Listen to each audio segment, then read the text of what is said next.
My family never used the word missing. They said my great-uncle, Friar Warren, had walked away from the faith in 1928. He was the black sheep, the man who shamed the family by abandoning his post at the monastery. For 96 years, that was the story. Then last month, a construction crew surveyed the old grounds and found an anomaly, a void beneath the old chapel. When they drilled through, water shot out like a geyser. If you have a family secret, one that has defined you for generations, leave a comment and tell me your story.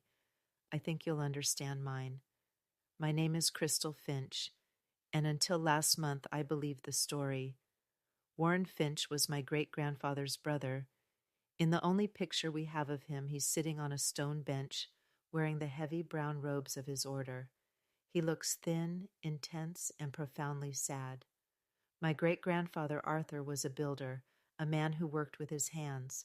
Warren was the genius, the one the family sacrificed for, sending him to the seminary. And as Arthur used to tell my dad, he threw it all back in our faces. The story was simple. In the autumn of 1928, Friar Warren, a brilliant but apparently unstable theologian, had a crisis of faith, stole a few items from the sacristy, and vanished into the night. He broke his vows. He shamed the family name. The Finches were devout, and this was a stain that never quite washed out. My father inherited it, this sense of potential failure, this idea that our blood had a weak streak. Warren was the ghost at every family gathering, the warning against being too smart, too proud, or asking too many questions. I'm a hobbyist genealogist. For 20 years, I've mapped out every branch of my family, finding birth certificates, marriage licenses, distant cousins. But Warren was a brick wall, a ghost. No death certificate, no census record after 1920, no trail at all. It was as if the earth had swallowed him. I had mostly given up. He was the one branch that would always be broken. Then 4 weeks ago, my phone rang. I was sitting at my kitchen table, paying bills. The caller ID said St. Benedict's College. I knew the name. The college was a modern university built in the 60s, but it had bought the land and the remaining buildings of the old Our Lady of Mercy Monastery, the one Warren had belonged to. A woman introduced herself. Miss Crystal Finch? My name is Dr. Elena Ramirez. I'm the head of the history department at St. Benedict's. Her voice was careful, clinical, the kind of voice that comes before bad news, or very, very strange news. We're doing some foundational work for a new data center, she said. The old chapel is being reinforced. Standard procedure. She paused. During the GPR survey, the ground-penetrating radar, we found an anomaly, a void. We assumed it was an old cistern or part of the original 18th century foundation. I was listening, but I wasn't understanding. Why call me? Yesterday, she continued, the crew drilled a test hole. They encountered significant water pressure and a smell. Once the pressure equalized, they fed a camera through. Ms. Finch, it's not a cistern, it's a room, a concrete room, completely sealed, and it's flooded. My hand was gripping the phone. Dr. Ramirez, I appreciate the history lesson, but why are you calling me? Because of what's in the water, she said, her voice dropping. It's not empty. There are items floating, what look like large books. Ledgers, maybe. They're waterlogged, of course, but one was floating near the opening. It's bound in leather, and on the cover we could make out an embossed name. I waited. The name, she said, was W. Finch. I didn't breathe. The story, the family shame, the black sheep. It all felt like a thin, paper-flat story laid over a giant, dark hole. We looked you up, she said, filling the silence. We found your family tree online, your genealogical research. We believe the W. Finch may be your relative, Warren Finch, the one who left the order in 1928. He didn't leave, I said. The words came out of my mouth before I could think. He was in that room. Ms. Finch, she said gently, The room has been sealed for a very long time. The water is being pumped out as we speak. We haven't found any human remains, just the books, but we thought you should be here. I booked a flight that afternoon. My father, when I told him, was silent. Crystal, he said, his voice heavy, some things are best left buried. It's too late for that, Dad, I told him. They already drilled the hole. 2 days later, I was standing in the cold spring air, staring at the old monastery chapel. It was beautiful, stone and ivy, but the ground beside it was a muddy pit. Yellow caution tape fluttered. 3 massive industrial pumps were chugging, thick hoses running from a newly cut concrete slab into a drainage ditch. The smell hit me first, not just mildew or pond water. It was the smell of air that hasn't been air in a century. It was metallic, thick, and rotten, the smell of decay. Dr. Ramirez met me. She was smaller than I expected, with kind eyes behind wire-rimmed glasses. She was wearing work boots and a hard hat. Crystal, thank you for coming. I'm so sorry. You said there were no remains, I said, my voice shaking. None, she confirmed. The police have done a preliminary sweep. The room is almost empty of water now. You should see it. She led me past the tape. The crew had cut a large square hole in the ground, revealing a set of concrete steps leading down. The steps were dark with grime. The air coming from the opening was cold. We walked down. It wasn't a room. It was a bunker. A concrete box about 20 feet square. The walls were thick, stained black and brown from the waterline. Rusty pipes, thick as my arm, ran along the ceiling. It looked like a World War II munitions dump, but Dr. Ramirez said the concrete mix was definitively 1920s. It had been built, it seemed, just after the chapel was finished. The floor was covered in a thick black sludge, and scattered everywhere like fallen stones were the tomes. There were at least 30 of them, large, heavy ledgers, the kind you'd see in an old bank. They were swollen, the leather covers warped and peeling. They were ruined. We've set up a preservation tent, Dr. Ramirez said. We're moving them now. A conservation team from the state is on its way. What is this place? I whispered. We think, she said, it was his. We think he built it. She pointed to the wall. That's not university wiring. It's old, knob and tube. And that, she pointed to a hole in the ceiling, is a ventilation pipe. It runs up the inside of the chapel wall disguised as a drain. This was a secret. A hazardous materials team, suited in white, was carefully lifting the sodden books, placing them in plastic troughs. One of the workers, about to lift the last one, stopped. Ma'am, Dr. Ramirez, you should see this. It was under the last book, near the door. He was pointing at the sludge. I moved closer. It wasn't just sludge. There, half submerged in the muck, was a small rusted cross, the kind a friar would wear on a simple cord. I must have made a sound because Dr. Ramirez put a hand on my arm. Crystal, we don't know what this means yet. You said there were no remains, I choked out. There aren't, she said, turning to the hazmat team leader. Do a full sweep, sift the sludge, every inch. They did. For 2 days they sifted. They found rusted tools, a broken lantern, more nails and scraps of wood, but no bones, no human remains, just the cross, and the books. The next hurdle was immediate and one I didn't expect. The lawyers. The university, a man in a crisp suit told me, that considers these items artifacts found on university property. They are, by law, ours to conserve and study. I was standing in a sterile conference room. I felt a cold rage I had never experienced. That, I said, pointing through the window at the preservation tent, is my family's history. That is my great-uncle's grave, whether his body is in it or not. Those are not artifacts. They are his last words. It was Dr. Ramirez who brokered the peace. They are personal journals, legal, she argued, not institutional records. We have a moral obligation. A compromise was reached. The university would pay for the expensive, painstaking conservation. Dr. Ramirez and her team would get to study them for their historical value, but I, or my representative, had to be present for every page that was opened, every word that was transcribed. I was the next of kin. For the next 3 weeks, I lived in a hotel room and spent 12 hours a day in a cold, brightly lit conservation lab. The process was agonizing. The books were flash frozen, then placed in a vacuum chamber to slowly draw the moisture out without letting the paper turn to pulp. The freeze drying took weeks. While we waited, I went digging. I went to the town's historical society.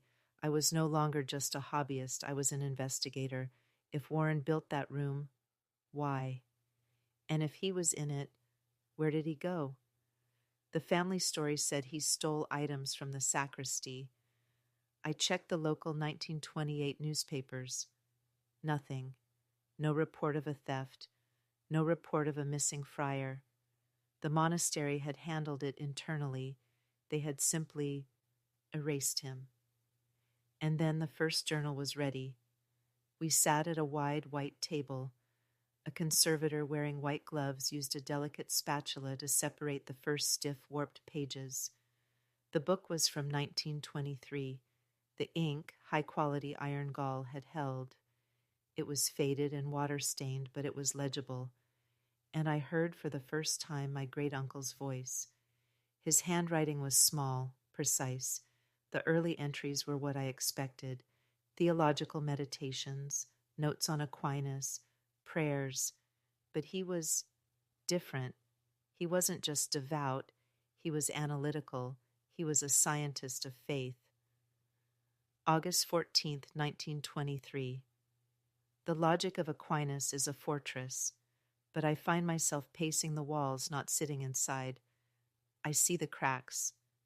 When I ask Abbot Thomas about the cracks, he tells me faith is the mortar, a good answer, but not a true one. I read on day after day as they slowly stabilize more journals. 1924, 1925. I saw his mind at work. He was brilliant. He was also becoming deeply, profoundly disillusioned. He wrote about the new abbot. Abbot Thomas, he wrote in 1926, sees sin and questions. I see sin in the lack of them. He rules this place not with love but with fear. The men are afraid to speak. The silence in the refectory is not peaceful. It is heavy. The black sheep story was true, but he wasn't weak. He was strong. He was the only one brave enough to question. And then in a journal from 1927, a new name appeared. March 4th, 1927, H. brought the bread delivery. She smiled. It is the first honest expression I've seen in this place in months. A dangerous thing. A smile. April 10th, 1927. I was working in the gardens. H. passed by. She asked me why I always looked so sad. I told her the work was heavy. She said, "It looks to me like your thoughts are heavy, not the shovel." She is right. June 1st, 1927. Her name is Heather. I stopped. I looked at Dr. Ramirez. "Find her," I said. This was my part. I went back to the archives. Heather, a local girl, she brought bread. The town was small. There was only one bakery in the 1920s, Dunn's Breads and Cakes. I pulled the 1920 census. Robert Dunn, owner, and his daughter Heather Dunn. In 1927, she would have been 22 years old. A knot tightened in my stomach. This was it. This was the key. He wasn't just in a crisis of faith. He was in love. I searched for Heather Dunn in the state marriage records. I found it.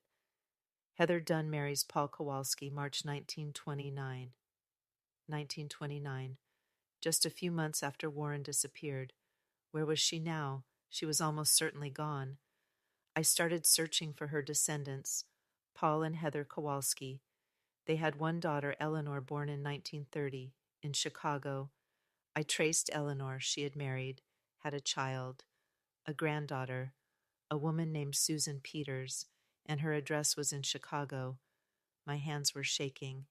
I picked up my cell phone. What do you say? Hello? Your grandmother may have been the reason my great-uncle was murdered. I dialed. A woman answered, her voice wary. Hello? Mrs. Susan Peters, my name is Crystal Finch. This is going to sound very strange. I'm a genealogist.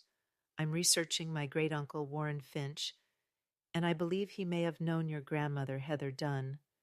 There was a long silence on the other end. I think you should sit down, I said. I told her everything. The monastery, the bunker, the flooded room, the journals.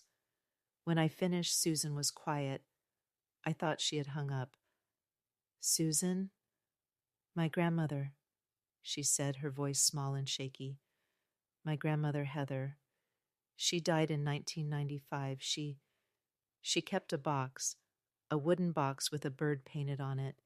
She told me it was just old memories, but she made me promise to never throw it away. What was in it? I asked, my heart pounding. I haven't looked in it since she died, Susan said. I'm getting it from the closet. Hold on. I heard the sound of a closet door, a muffled scrape. Okay, I have it. It smells like old paper, sandalwood. I'm opening it. I heard a small rusted hinge squeak. Oh my goodness, it's letters, she whispered. Dozens of them, tied with a blue ribbon. Who are they from? I asked, though I already knew. They're from him, she said. They're signed W. My dearest Heather, this one says, My dearest Heather, the walls here are gray, but my thoughts are of you. I was crying. Susan, I said, I'm booking a flight to Chicago tonight. 2 days later, I was sitting at Susan's dining room table, holding a letter dated 1928. It was Warren's hand.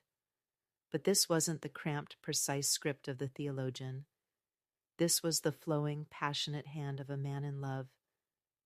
He poured his heart out to her. He told her about his doubts. He told her about the suffocating tyranny of Abbot Thomas, and he told her his plan. October 1st, 1928. My dearest Heather, I cannot bear this silence another day. I am not a man of God. I am a man of yours. My work here is done. My real work is ready. I have finished the manuscript. My eyes scanned the page. Manuscript? Abbot Thomas believes my late-night studies are prayers. He does not know I'm writing my truth. A new theology. A new path. It is a work that will expose the rot in the foundation of this place. It is my life's work, and it is dangerous. If he found it, he would burn it. He would destroy me. But I have been clever, my love. For a year I have been building. I found an old, forgotten utility space beneath the chapel. With tools borrowed from the groundskeeper, I have made it my own. I have reinforced the walls. I have run a light. It is my ark, Heather, a place to keep my work safe, a concrete box they cannot burn. My God, the tomes. They weren't just journals, they were his manuscripts. The bunker wasn't a tomb. It was a library, a safe deposit box. I read the last letter, my hands trembling. October 20th, 1928. It is done. The plan is set. I have moved my manuscripts, all my work, into the study. I have a ticket for a train to Chicago. I will walk out of here on All Hallows Eve, October 30th. They will think I am going to midnight prayers. I will not stop walking until I am in your arms. Meet me at the station. We will start our life. I will retrieve my work years from now when the storm has passed, when Thomas is gone. Nothing can stop us. But something did. He never came, Susan whispered. My grandmother waited at the train station all night, and the next night, he never came. She She thought he changed his mind. She thought his faith was stronger than his love for her. It broke her heart. She married my grandfather 6 months later, but I don't think she ever forgave him for abandoning her. He didn't abandon her, I said, my voice thick. He didn't change his mind. I flew back to St. Benedict's, the copies of the letters in my bag. I felt like an avenging angel. I walked into the lab. Dr. Ramirez looked up. She had dark circles under her eyes. "Crystal," she said, we did it. We stabilized the final journal, the one we found by the door." "I know what happened, Asa," I said. "I have his letters. He was leaving. He was going to meet her. He was hiding his work in the bunker." "Yes, doctor," when she said that, I think he was interrupted." She pointed to the table. There it was, the last journal. It was smaller than the others, a simple daybook. The pages were stiff, stained a dark uniform brown. The final page was open. A high-resolution scan was on the computer monitor beside it, the contrast enhanced, the blurred ink sharpened by UV light. The date at the top was October 29th, 1928, the night before he was supposed to leave for Chicago. I read the transcription aloud. 9 p.m. It is done. The last of the manuscripts are secure. The room is perfect, dry, safe. It is strange to be in here 10 feet beneath the chapel, so quiet. I can just hear the organ playing for Vespers. They are all praying, and I am here packing my life's work into a concrete box. I am leaving this journal on top near the hatch so I can grab it on my way out. Tomorrow night I will walk in here as Friar Warren, and I will walk out as just Warren. Free. My heart is pounding so hard I fear it will burst. Heather, in 36 hours I will see her. The handwriting changed. The next lines were jagged, written at an angle. Someone is at the hatch. Heavy footsteps, not the wind. Someone is on the utility steps. I've doused the lantern, waiting in the dark. My heart. A key in the lock. But I have the only key. It is Thomas, Abbot Thomas. He's at the door. He has a key. How did he must have followed me. He is not alone. Brother, I can't see. Brother Michael. He has seen the room. He has seen the manuscript stacked against the wall. He's looking at me. His face, I have never seen such hatred. He called me an abomination, a Judas. He said my work is the devil's heresy. I am trying to speak. He is not listening. He is backing out of the room. He's laughing. He said my ark will be my coffin. They are not opening the door. They are closing it. They are locking it. I hear the bar slide. It's a heavy steel bar on the outside. Oh God, he knows I am in here. He knows. I am pounding on the hatch. It is solid steel. They cannot hear me. It is so dark. What is that noise? I hear a hissing. A pipe? A hissing sound. Loud from the corner. It's water. It's water. The old sluice gate. From the river diversion. They are not just locking me in. He's flooding it. He's flooding the room. The last 2 lines were an almost illegible scrawl, the ink physically blurred and spread, as if the page itself was already wet. The water is at my ankles. It is so cold. He's flooding it. He's drowning my work. He's drowning me. Heather, my God. Heather.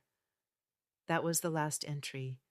I stood there, the silence of the lab roaring in my ears. I couldn't breathe. Dr. Ramirez was weeping silently, her hand over her mouth. He didn't walk away. He was murdered.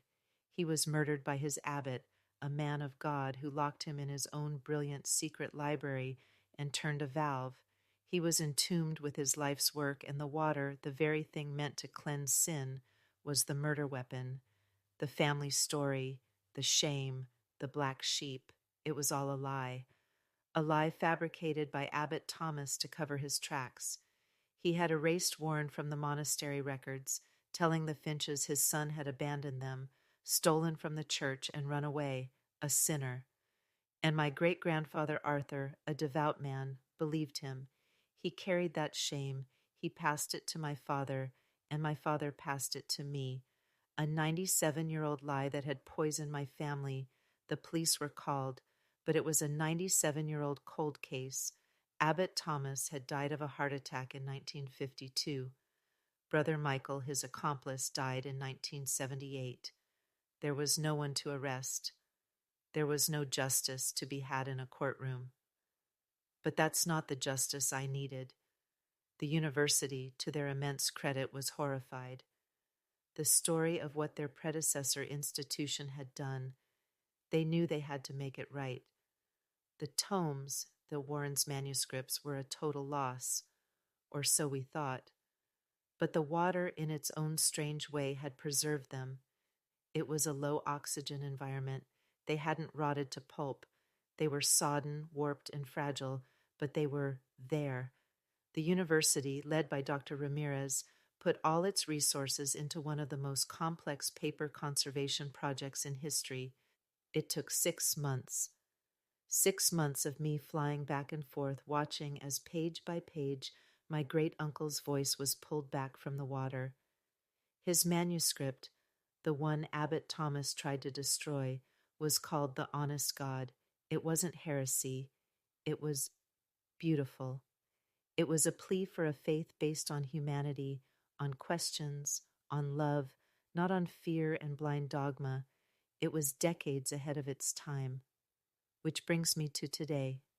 I am standing at a podium in a new sunlit room at St. Benedict's College. Behind me in glass cases are the restored journals. On a pedestal is a single leather-bound book, the pages warped, the ink faded, but still there. It's the dedication of the Warren Finch Archive.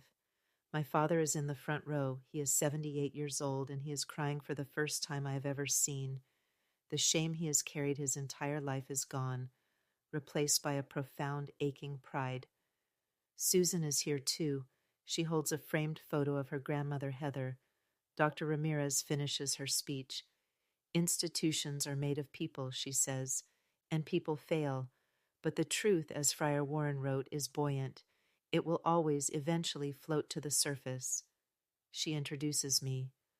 I walk to the podium and I look out at the crowd, at the press, at my family. My family never used the word missing, I begin. They said my great-uncle, Friar Warren, had walked away. Today we walk him back. His work, his letters, and his last brilliant manuscript, The Honest God, have been published. He was silenced, but 97 years later his voice is finally being heard. Outside the old chapel stands. The bunker beneath it has been sealed again, but this time it is not a tomb. It is a memorial. The truth doesn't always bring justice. It doesn't bring Warren back. It doesn't undo the lifetime of shame my family carried. But it does. It does set you free. If you had been my great-grandfather and the abbot had told you that lie about your brother, could you ever have brought yourself to question it? Subscribe if you believe that every truth, no matter how deep it's buried, eventually finds the light.